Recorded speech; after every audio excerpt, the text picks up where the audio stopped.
সারা স্বৈরাচারী শাসকের ঘরে ঢুকলেন। ঢুকতেই স্বৈরাচারী শাসক দাঁড়িয়ে হাত বাড়ালো তার গায়ে হাত দেওয়ার জন্য। সারা বললেন, থামেন, আগে ওযু হবে, 2 রাকাত সালাত হবে, তারপরে কোনো কথা।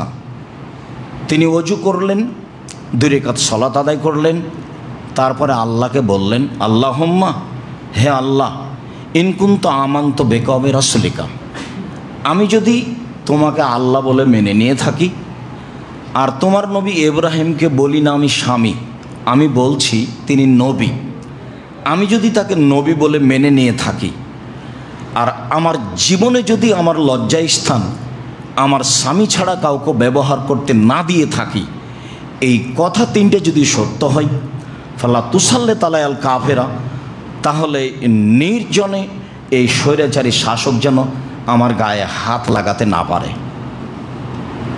যা বললেন তাই হলো, দেরি হলো না। অজ্ঞান হয়ে স্বৈরাচারী শাসক মাটিতে পড়ে গেল, পা ছাড়াতে লাগলো, মারা যাবে। সারা দেখলেন বেগতি, মারা গেলে আমরা স্বামী স্ত্রী মানুষ হত্যা করেছি বলে আটকা পড়ব।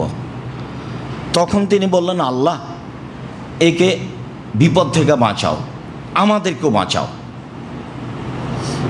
স্বৈরাচারী শাসক ভালো হয়ে গেল, আবারও অন্যায়ের জন্য হাত বাড়ালো।